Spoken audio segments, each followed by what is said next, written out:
Dear students, in this lecture we will see what is backpropagation algorithm.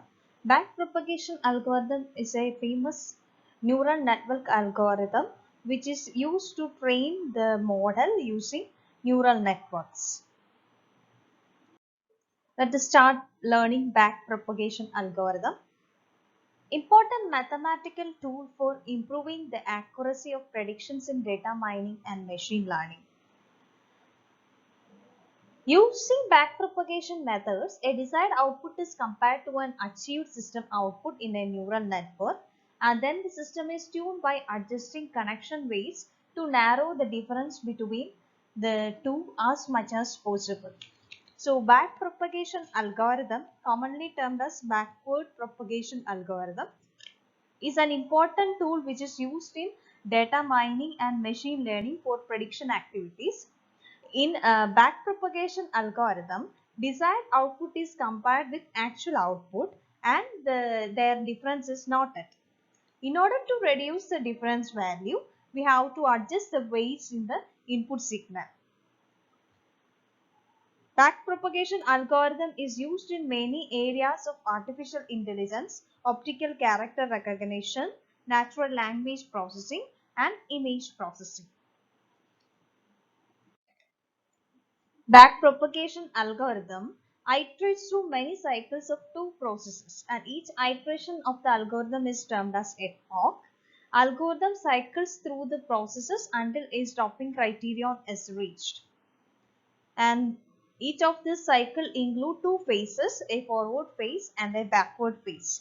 So in the case of this backpropagation algorithm, it can be iterated through many cycles of the two processes.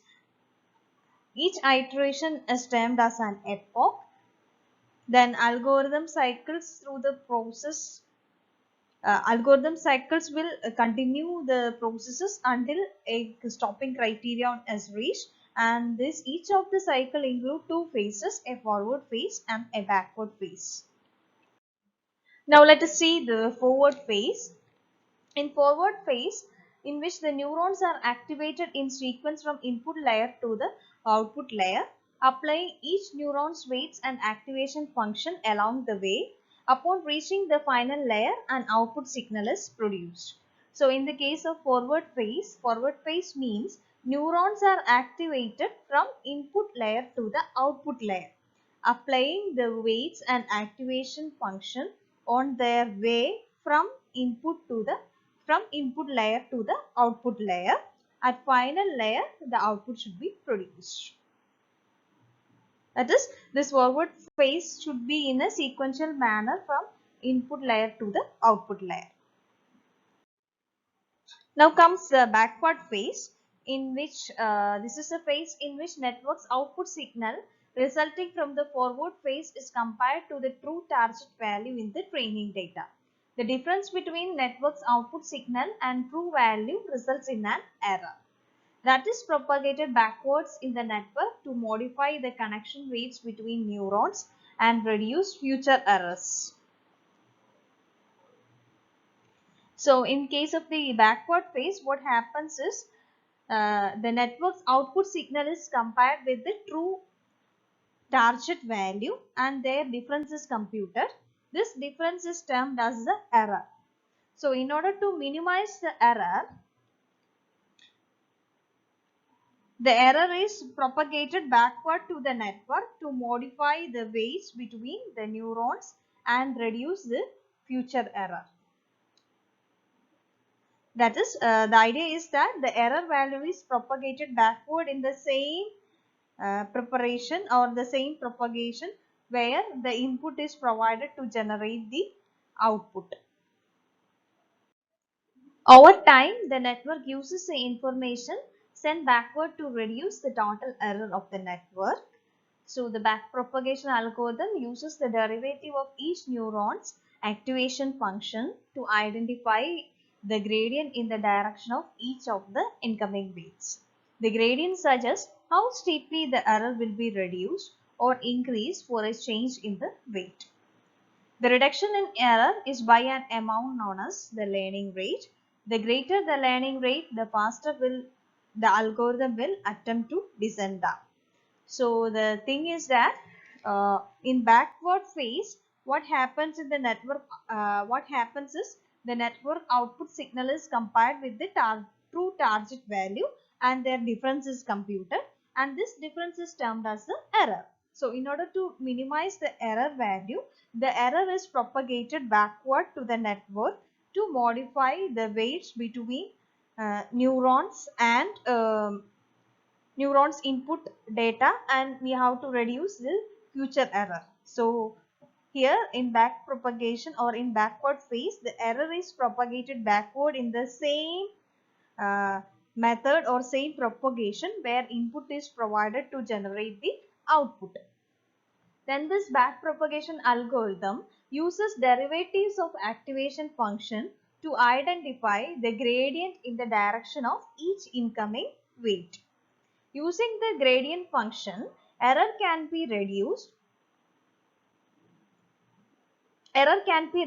or increased for a change in the weight. By making a change in the weight, we can make the error value to be a smaller one.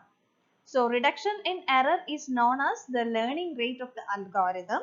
The greater the learning rate, faster the algorithm is. Now we see the different steps in backpropagation algorithm. So in the case of this backpropagation algorithm, we are having mainly two steps. So first, initialize the network with random weights. So we are having a neural network with us. We have to initialize the neural network with some random weights. We have to assign some small weight value, which should be between minus 0.05 to 0.05. For example, we can take like that. The second stage is for all training cases. So for all the records in the training data set, give training inputs to network and calculate output. We have to give training inputs to the network and identify the output calculation. For all layers, starting with output layer back to the input layer, we have to compare network output with correct output. During the training stage, we have to pass the input training data towards the network, and we have to identify what output our network will produce. Based on that, we have to compare the neural network, artificial neural network output with the correct output in the data set. So if you found any error in that, you have to update the weights in the current layer. You have to update the weights in the current layer. So that is the idea behind the backpropagation algorithm. Now we will see what are the strengths and weaknesses of this backpropagation algorithm. The strengths are it can be adapted to classification or numeric prediction problems. So this backpropagation algorithm can be suitable for performing classification as well as numeric prediction problems. Most accurate modeling, since we are having a forward phase and a backward phase, it produces accurate models. Makes few assumptions about the data's underlying relationships. So these are the strengths. Regarding the weakness, it is computationally intensive because a lot of calculations are there, mathematical calculations are there. Then slow to train because of the multiple layers. If our neural network is artificial neural network is a multi-layer network, it is very slow to train the corresponding model. Easy to overfit or underfit, and it is difficult to interpret.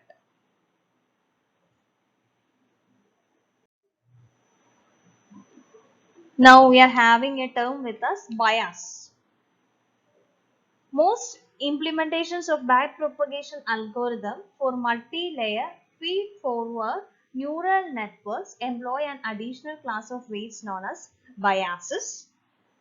So bias in terms of neural network is considered as a kind of weight. Biases are values that are added to the sums calculated at each node during the feed-forward phase. That is, bias associated with a particular node is added to the term sum prior to the use of the activation function at the same node. The negative of a bias is sometimes called a threshold. So in case of this neural network, I already told about you about the multi-layer feed-forward neural network. In a multi-layer feed-forward neural network, it employs an additional class of weights. It is having an additional class of weight, and that class of weight is termed as biases. So bias values are added to the sum of weighted nodes before the activation function is used. In the case of feed-forward neural network, in the case of feed-forward neural network, the idea is that the input, data processing should be happen from input layer to the output layer in a sequential manner.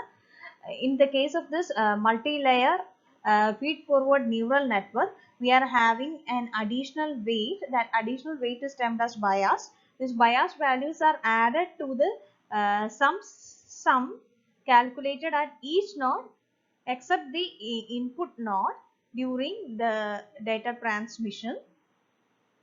And we can say that this after adding the bias, then only the activation function will be worked on that particular node. The negative of this bias is termed as threshold.